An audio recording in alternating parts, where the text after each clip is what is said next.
사회를 이루는 섭리와 섭리법 정치편을 시작하겠습니다. 정치는 보통 두 가지 의미로 쓰이죠.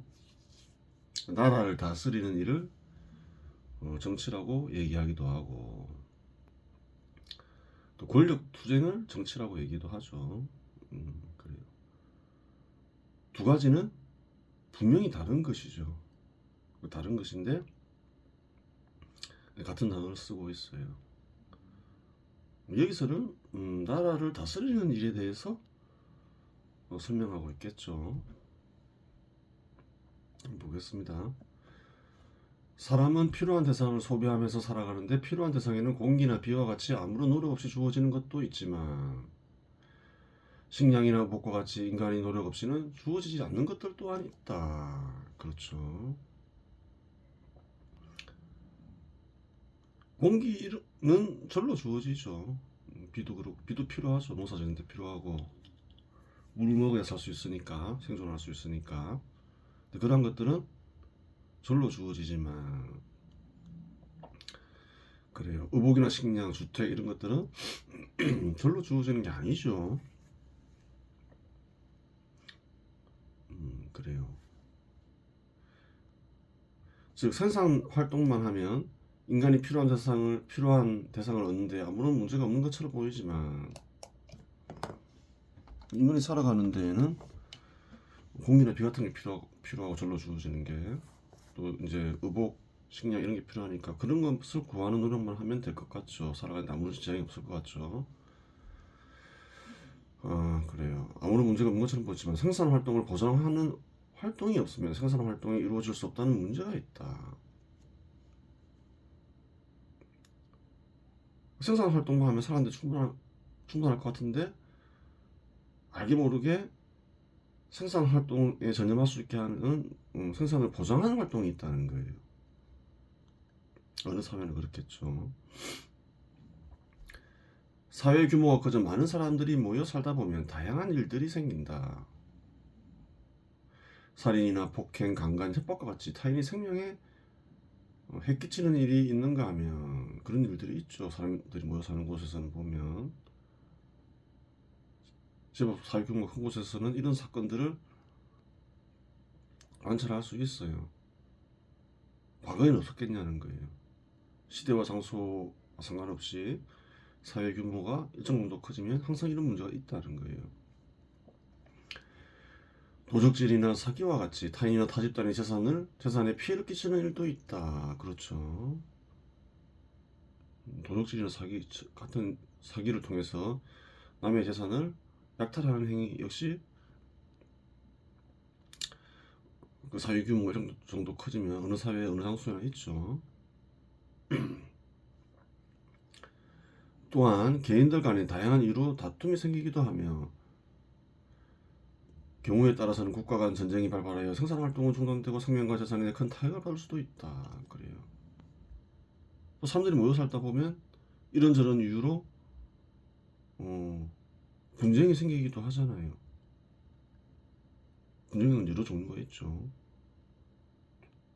뭐 사업을 같이 하다가 분쟁이 생길 수도 있고, 또 남편과 아내가 사이가 안 좋아져서 헤어지고자 하면서 그래요. 분쟁이 생길 수도 있고, 예전부터 그랬겠죠. 여러 분쟁이 있어요.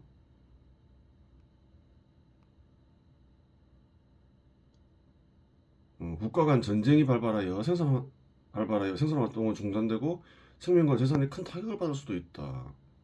또 전쟁이 일어날 수도 있다는 거예요. 어떤 집단이 다른 집단을 무력으로 공격할 수 있죠. 뭐 재산을 뺏기 위해서나 뭐 생명을 해치기 위해서, 혹은 영토를 차지하기 위해서. 그래요. 항상 이러한 일들이 발생할 수 있는 거예요.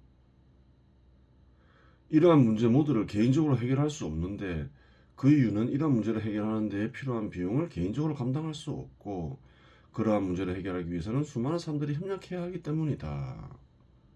그렇죠. 예를 들어서 전쟁 같은 경우에 개인이 수행할 수 없잖아요. 분쟁 또한 그렇죠. 어떤 문제로 인해서 다툼이 생겼어요. 분쟁을 해결할 어떤 조직이 없어요. 방법이 없어요. 그러면 두 간에 결투를 할 수도 있겠죠. 크게 다치거나 생명을 잃을 수도 있잖아요. 분쟁을 해결하는데 너무 큰 비용이 든다는 거예요. 그렇겠죠. 그 사람이 살아가는 데는 생산 활동만 필요한 게 아니라는 거예요. 다양한 문제가 있기 때문에 그래요. 생산 외에도 이 생산을 보장하는 활동들이 필수적으로 필요하게 되겠죠.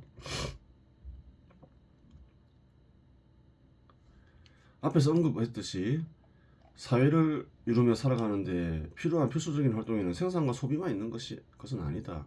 그러한 활동 중에는 개인이나 가족 단위로 해결할 수 없는 활동이 있는데 이러한 활동은 생산자들이 생산하는 와중에 협력하여 이루어질 수도 있고 별도의 조직을 만들어 해결할 수도 있다. 그래요. 분쟁을 해결하기 위한 활동, 또 치안 활동, 또 국방에 필요한 활동, 생산자들에게 필요한 활동이라는 거예요. 원만하게 생산하기 위해서. 근데 그러한 활동을 어떻게 전개할 수 있을까? 생산자들이 협력하여 해결할 수도 있다는 거예요, 직접.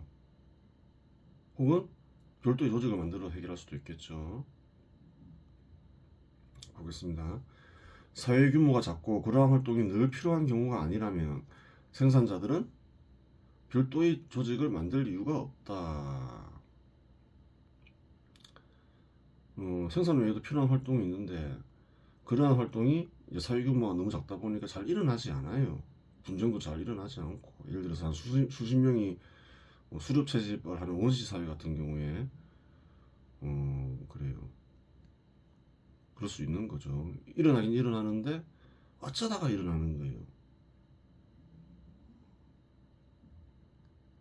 그런 경우에는 생산자들이 직접 협의하면서 해결하면 되지 굳이 별도의 조직을 만들어 필요는 없겠죠. 잘 일어나지 않는데 별도의 조직을 만들어 놓으면 또 별도의 조직을 위해서 생산물들을 제공해야 될 거 아니에요. 계속 꾸준히 그 사람들은 생산을 배제시켜서 만든다면 비용이 너무 크다는 거예요. 그러한 조직을 만드는 데 투입되는 비용이 그러한 조직을 만들지 않는 비용보다 크기 때문이다.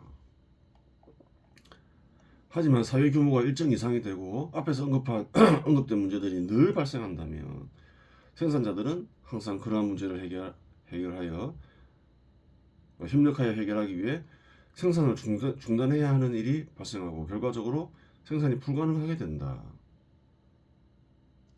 뭐 어렵게 생각할 필요 없다는 거예요. 한국은 북한과 대치하면서 전쟁에 대한 위협도 있고 늘상 분쟁이 발생하죠. 또 사건 사고가 많죠. 그래요. 늘 치안 기능이 수행돼야 되고 늘 분쟁을 위해서 어떤 집단이 필요한 거예요. 그런 경우에는 어떻게 되나요? 그런 것들을 해결할 수 있는 집단을 만들어야 되겠죠. 그렇지 않으면 어떤가요? 늘 사건 사고가 발생하고 생산자들이 모여서 해결 방안을 마련하고 해결하면 생산자들은 어떤가요?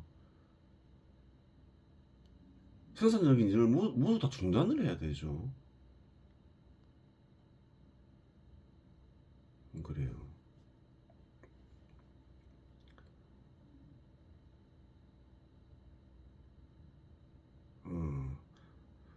하지만 사회 규모가 일정 이상이 되고 앞에서 언급된 문제들이 늘 발생한다면 생산자들은 항상 그러한 문제를 협력하여 해결하기 위해 생산을 중단해야 하는 일이 발생하고 결과적으로 생산이 불가능하게 된다. 따라서 생산자들은 생산에 전념하여 생산물의 일부로 별도의 조직을 만들어 언급한 문제들을 해결하게 된다. 그래요. 일부, 생산물 일부가 여기서 뭔가요? 즉 세금으로. 그렇죠. 사회 규모가 적을 때 생산자들이 직접 해결하는 것도 비용 때문이고, 사회 규모가 일정 이상 커졌을 때 어떤 조직, 정부죠. 정부를 구성해서 문제를 해결하는 것도 결국은 뭔가요? 비용 때문에 그렇다는 거예요. 즉 그러한 조직은 정부이며, 그러한 조직이 생기는 이유는 그러한 조직을 만들어 문제를 해결하는 데 드는 비용이 생산자들이 생산을 중단하고 협력하여 문제를 해결하는 데 드는 비용보다 훨씬 작기 때문이다. 그래요.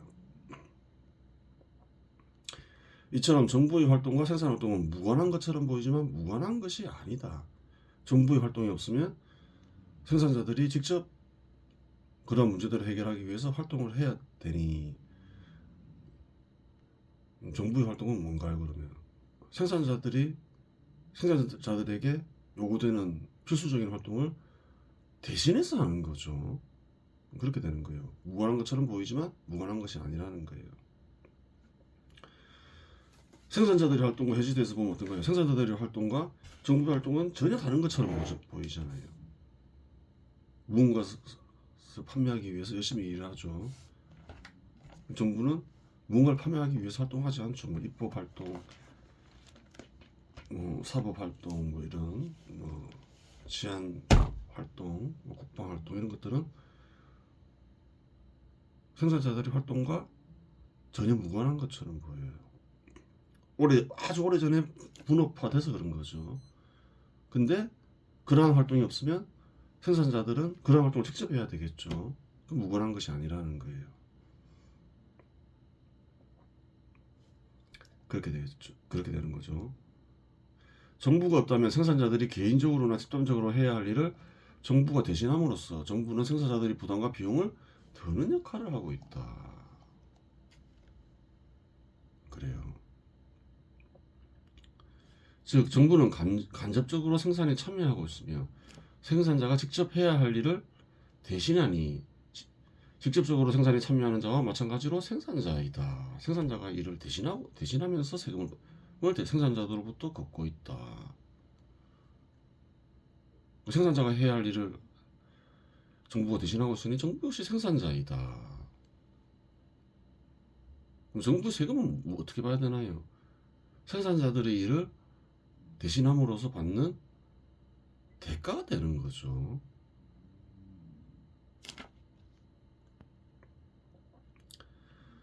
결국 정부의 역할은 무엇인가? 정부의 역할은 생산자들이 직접 해야 할 일을 대신함으로써 사회 전체 비용을 줄이는 역할이 다름 아닌 정부 역할이다. 앞에서 언급했죠. 그래요. 그럼 정부가 해야 할 일은 무엇일까요? 과거나 현재나 미래나 변하지 않는 일은 생산자의 일을 생산자가 반드시 해야 할 일 중 핵심이 되는 반드시 필요한 일을 해야 되는데 정부가 할 때 드는 비용과 생산자들에게 맡겼을 때 드는 비용을 비교해 봐야 된다는 거예요. 그랬을 때 정부가 할 경우 비용이 낮을 때 그러한 일이 정부의 일이 된다는 거예요.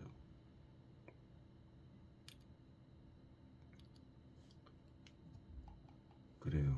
치안 기능, 국방 기능 다 그런 차원에서 생긴 거라는 거예요. 사법 기능.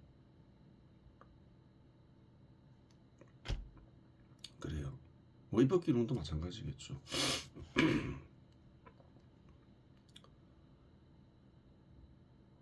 다양한 많은 법들이 필요한데 생산자들이 다 모여서 법을 만들 수가 없잖아요.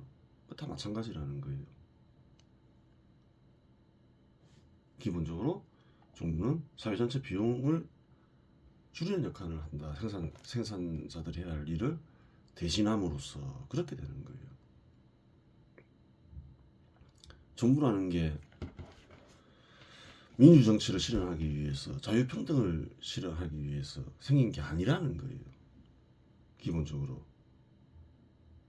그런 것은 유행 따라 물론 그 시대나 장소에 따라서 유행할 수는 있지만 변하지 않는 정부의 기능은 뭐냐? 생산자들에게 필수적으로 필요한 일을 대신함으로써 사회 전체 비용을 줄이는 역할을 한다. 그렇게 되는 거예요. 이것보다 그 어떠한 목적도 앞설 수가 없다는 거예요. 또한 변하지 않는 정부의 역할이라는 거예요.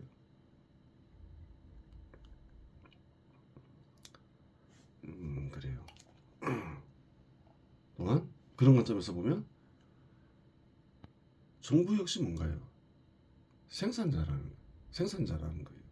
단지 하는 일이 다를 뿐이지 생산 활동을 보장하는 일을 함으로써 생산에 참여하는 일이라서 그렇지 정부 역시 사회 전체적으로 보면 생산자가 되는 것이죠. 그렇게 되는 거예요.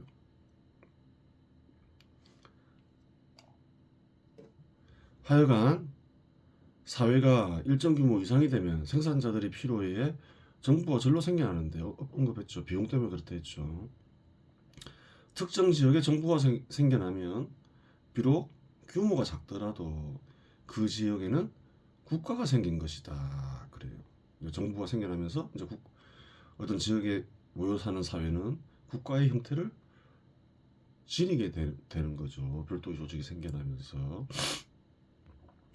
그렇게 되는 거예요. 그래요. 이번 시간에서 마치겠습니다.